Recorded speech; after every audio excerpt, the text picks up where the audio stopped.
반려견이 손가락을 계속 물려 그래요. 패드만 샀으면 좋겠는데 그렇지 않은 경우가 굉장히 많잖아요. 명확하게 알려주는 것들이 일반 보호자들은 조금 부족할 수 있을 것 같아요. 클리커는 반려견들에게 아주 빠르게 그리고 명확하게 바로 알려줄 수 있습니다. 안녕하세요, 반려견 트레이너 고나무입니다. 네, 오늘 주제는 이 클리커라는 도구를 사용해서 칸초와 같은 반려견에게 정답 그리고 오답이 무엇인지 알려주는 것을 배워보는 시간 가져보겠습니다. 네, 야생견과 같이 개들끼리만 사는 사회라면 아이들에게 교육해줄 필요는 전혀 없을 수 있어요.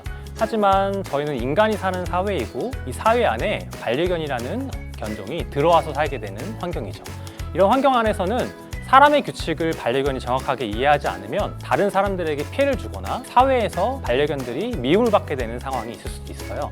그래서 우리는 반려견들에게 잘못된 것들에 대해서 알려주고 싶은데 어떤 게 정답인지 그리고 어떤 게 틀린 건지 명확하게 알려주는 것들이 일반 보호자들은 조금 부족할 수 있을 것 같아요. 그래서 오늘 클리커를 통해서 한번 배워보는 시간 가져보겠습니다. 그냥 잘했어, 옳지 이런 칭찬을 주면서 간식을 주면 아이들이 충분히 할 수 있는데 왜 굳이 이 클리커를 사용하라고 하는지 조금 설명드리고 싶습니다. 클리커는 굉장히 많은 장점들이 있어요. 아주 간단하게 설명을 드리면 반려견들에게 아주 빠르게 그리고 명확하게 정답이 뭔지 바로 알려줄 수 있습니다. 간식만 사용하게 되면 아이들이 이 간식을 보느라고 정확하게 생각을 하지 않게 돼요. 그래서 저희가 아무리 이게 맞는 거야 정답이야 라고 알려주어도 아이들에게 약간의 오해가 생기면서 교육 내용들과 훈련을 받는데 조금 더 긴 시간이 걸릴 수도 있어요. 이 클리커를 사용하게 됐을 때 그런 오해들을 줄일 수 있는 효과들이 있습니다. 클리커를 사용할 때 먼저 준비해야 될 것들이 있습니다. 만약에 아이들이 배가 부른 상태라면 저희가 아무리 유혹하고 같이 하자고 꼬셔도 아이들이 절대 따라오지 않아요. 그래서 이 클리커를 사용한 교육을 하기 전에 반려견들이 조금은 배가 고픈 상태로 있는 것이 훨씬 더 교육에 효과적일 수 있습니다. 차징에 대해서 먼저 설명드리면 차징은 이 클리커의 딸깍 소리 이후에 간식을 하나 주시면 돼요. 곧 이 딸깍 소리는 간식이라는 것을 반려견의 머릿속에 생각하게 해주시면 됩니다. 네, 이것은 이반 파블로프라는 과거의 심리학자에서 유래가 된 것인데요. 반려견에게 종소리를 주고 음식을 줬더니 종소리만 울려도 침을 흘리는 원리를 이용하는 것입니다. 이번에는 반려견들이 어떤 게 틀린 건지 사람 입장에서 오답임을 알려주는 시간을 한번 가져보도록 할게요. 첫 번째는 회초리.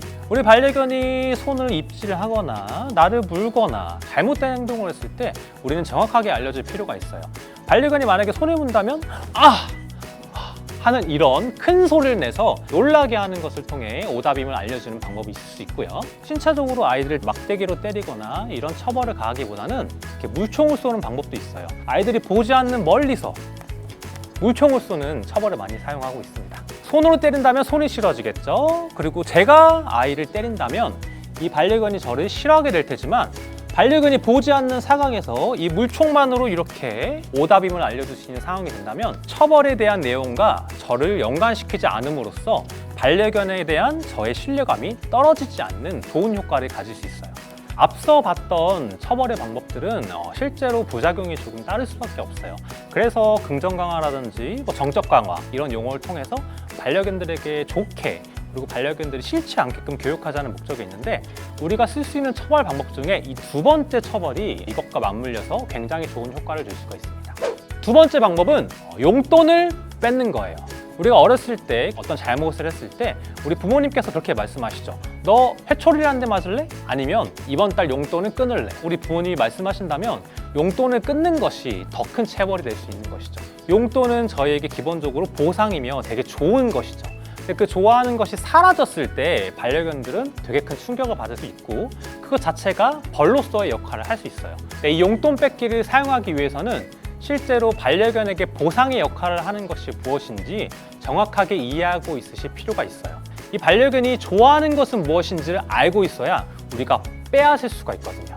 만약에 이 반려견이 좋아하는 것이 보호자라면 보호자를 뺏으면 그것 자체가 벌이 될 수 있고 지금 버터와 같이 좋아하는 게 간식이라면 이 간식을 뺏는 것 자체가 큰 벌이 될 수 있어요. 곧 오답을 이런 방식으로 알려줄 수 있는 방법이 있는 거죠. 첫 번째 예시입니다. 반려견이 손가락을 계속 물려 그래요. 용돈 뺏기 방법을 사용한다면 반려견이 이렇게 물고 있을 때 이렇게 나가버리는 사용을 하면 반려견이 좋아하던 것이 사라졌기 때문에 내가 물면 내가 좋아하는 게 사라지는구나 라는 인식을 하게 되고 이 행동이 조금 더 줄어들 수 있어요. 두 번째 예시입니다. 우리 집안에서 반려견이 배변 활동을 하는데 이 패드만 쌌으면 좋겠는데 그렇지 않은 경우가 굉장히 많잖아요. 패드에 쌀 때마다 우리가 클릭하고 보상을 주는 상황이 굉장히 많이 반복했다고 예를 들어볼게요. 항상 배변 패드에 쌀 때마다 간식이 나왔어. 근데 어느 날 실수를 해서 배변 패드 밖에 쌌어요. 그럼 이때는 간식이 나오지 않게 되겠죠. 패드에 쌌을 때는 정답이라는 칭찬이 되지만 패드 밖에 쌌을 때는 칭찬을 해주지 않는 것 그 자체만으로도 처벌이나 오답을 알려줄 수 있는 환경이 될 수 있어요. 되게 자동적이지 않나요? 첫 번째 방법을 사용한다면 저희가 직접적으로 잘못됐으면 알려줘야 되는데 두 번째 용돈 뺏기의 방법을 쓰게 되면 우리가 굳이 뭘 하지 않아도 반려견 스스로 선택해서 하지 않게 되는 장점이 있어요. 그래서 우리는 평소에 정답을 많이 알려주는 게 필요할 수도 있어요. 때리는 것과 용돈을 뺏는 것, 우리는 보통 때리는 것이 더 강한 체벌이라고 생각할 수 있어요. 하지만 버터와 같은 반려견에게도 용돈을 빼앗는 것이 훨씬 더 큰 효과가 있을 수 있다는 것도 알아두실 필요가 있습니다. 처벌이 없이 키운다면 좋겠지만 우리는 이 반려견들의 행동을 조절하거나 좋은 행동으로 유도하기 위해서 오답이라는 그 처벌의 방법을 쓰지 않고는 반려견들을 정확하게 교육시킬 수 있는 방법은 없다고 보셔도 돼요. 결국에는 이 처벌들을 사용해서 네가 잘못하고 있는 거야, 그렇게 하면 안 돼 라는 것을 명확하게 알려주시는 것이 꼭 필요합니다. 이번 영상이 도움이 되셨다면 구독과 좋아요 부탁드립니다. 감사합니다.